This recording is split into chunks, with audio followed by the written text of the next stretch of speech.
नमस्कार दोस्तों, मैं V Chaturvedi Path Finder Education YouTube channel पर आप सभी मित्रों का स्वागत करता हूं। मित्रों, आपसे निवेदन है, यदि आप हमारे चैनल पर प्रथम बार हैं तो हमारे चैनल को लाइक करें, शेयर करें, सब्सक्राइब करें तथा बेल आइकन भी दबा लें, जिससे आने वाली शिक्षा जगत की महत्वपूर्ण जो सूचनाएँ हैं वो यथाशीघ्र आपको आपके चैनल पर उपलब्ध हो सके।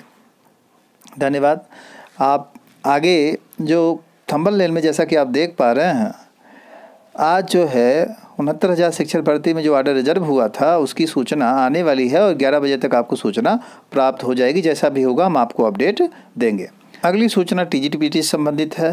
जैसा कि जीव विज्ञान के छात्र कल चयन आयोग पहुंचे थे पुनः, और उन्होंने अपनी फॉर्म को लेकर के अपडेट प्राप्त करनी चाहिए। आवेदन की तिथि बढ़ाने, विज्ञापन में उनको स्थान देने और जल्द विज्ञापन निकालने आदि की बात कही। बालिका वर्ग में आवेदन कर रही सभी प्रतियोगी छात्र बहनें बालिका वर्ग में और बालक वर्ग में आवेदन करने वाली बालक वर्ग में ही होंगी, ऐसा चयन बोर्ड के द्वारा स्पष्ट किया गया। नए विज्ञापन में आवेदन कर रहे अभ्यर्थी अगर उनके आवेदन में कोई त्रुटि होती है तो वह पुनः नया आवेदन कर सकते हैं। पुराना आवेदन रिजेक्ट हो जाएगा और नया आवेदन ही मान्य किया जाएगा। नए आवेदन के लिए नए तरीके से फीस भरनी पड़ेगी। नए आवेदन के लिए मोबाइल नंबर और ईमेल आईडी पुराना वाला चल सकता है, लेकिन फ़ीस जो है आपको भरनी पड़ेगी, फिर से आपको फ़ीस देनी पड़ेगी। हाँ, यदि अगर आप चाहें तो मोबाइल नंबर और ईमेल आईडी भी पुराना वाला बदल करके नया जो है डाल सकते हैं। जिन प्रतियोगी छात्र भाई बहन ने अपने विषय के कॉम्बिनेशन के लिए एकल विषय से पढ़ाई की है, वह स्नातक के कॉलम में अपने स्नातक के पूर्णांक और प्राप्तांक भरेंगे तथा अंतिम परिणाम आने के बाद सत्यापन के दौरान एकल विषय के मार्कशीट को प्रस्तुत करना होगा, वो प्रस्तुत करें। तो यह एक बिंदु बन के आ रहा था सामने, जो कि महत्वपूर्ण है ऐसे अभ्यर्थियों के लिए जो कि एकल विषय से पढ़ाई किए हैं, उनका ग्रेजुएशन एकल सब्जेक्ट से रहा है। यह एक महत्वपूर्ण अपडेट है मित्रों।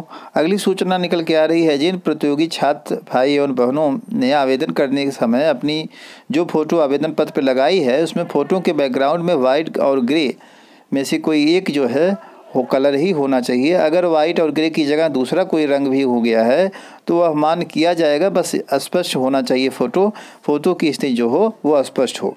तो इस तरह से कई बिंदुओं पर चर्चा कल हुई और यही बिंदु आपके सामने हमने रखे। अगली सूचना आ रही है, कंप्यूटर साइंस को रेगुलर पोस्ट के रूप में माध्यमिक शिक्षा चयन बोर्ड में शामिल करने की बात, नए विज्ञापन में शामिल करने की बात।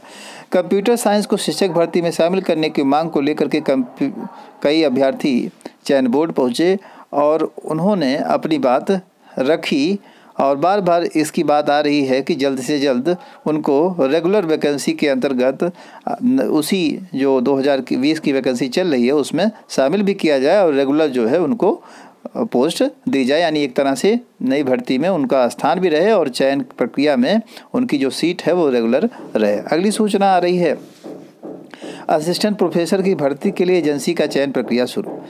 उत्तर प्रदेश उच्चतर शिक्षा सेवा चयन आयोग के द्वारा अशासकीय महाविद्यालयों में असिस्टेंट प्रोफेसर की भर्ती के लिए एजेंसियों का चयन करना शुरू हो गया है, जो कि इस बात का स्पष्टीकरण है कि जल्द ही आपको वैकेंसी देखने को इसमें मिल सकती है। हालांकि ये कई दिनों से बात, कई महीनों से बात सुनने को आ रही है, लेकिन ज़मीनी स्तर पे यही एक सूचना मिल रही है जिससे का स्पष्ट हो रहा है कि कुछ कार्य चल रहा है।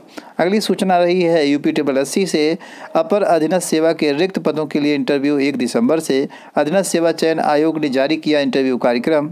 लगभग 641 पदों के लिए 2226 अभ्यर्थी आजमाएंगे भाग्य।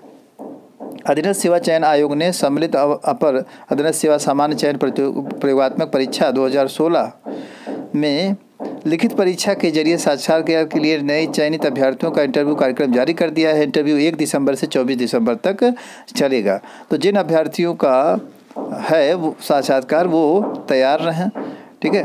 तो अगली महत्वपूर्ण अपडेट निकल के आ रही है, डिग्री कॉलेजों से संबंधित। जो भी डिग्री कॉलेज हैं वो नवंबर में खुल जाएंगे, ऐसा आदेश जारी हुआ था, जैसा कि आप सभी जानते हैं। कल मैंने न्यूज़ में बताया भी था कि एक नया आदेश जारी करके यह स्पष्ट कर दिया गया है कि जो डिग्री कॉलेज हैं, चाहे प्राइवेट हों या फिर रेगुलर हों, वो सारी डिग्री कॉलेज खोल दिए जाएंगे और जो बच्चों की संख्या है उसको रेगुलेट करने के लिए 50% अभ्यर्थी ही आएंगे और उनका एक व्यवस्थित शेड्यूल बनाया जाएगा। अभ्यर्थी ऑनलाइन ऑफलाइन दोनों तरह से पढ़ाई करेंगे। ठीक है। अगली सूचना निकल के आ रही है, जो नीट और जेई की परीक्षा देने वाले अभ्यर्थी हैं उनके लिए, जैसा कि हम आप पिछले कुछ दिनों से यह सुनते आ रहे थे कि नीट और जेई की परीक्षा में 2021 की जो होगी परीक्षा, तो उसमें कुछ बदलाव होगा। हालांकि इस चीज़ को नकार दिया गया है आज के न्यूज़ पेपरों में, और ऐसा कुछ नहीं होने वाला, पुरानी प्रक्रिया पर भी ही परीक्षा होगी।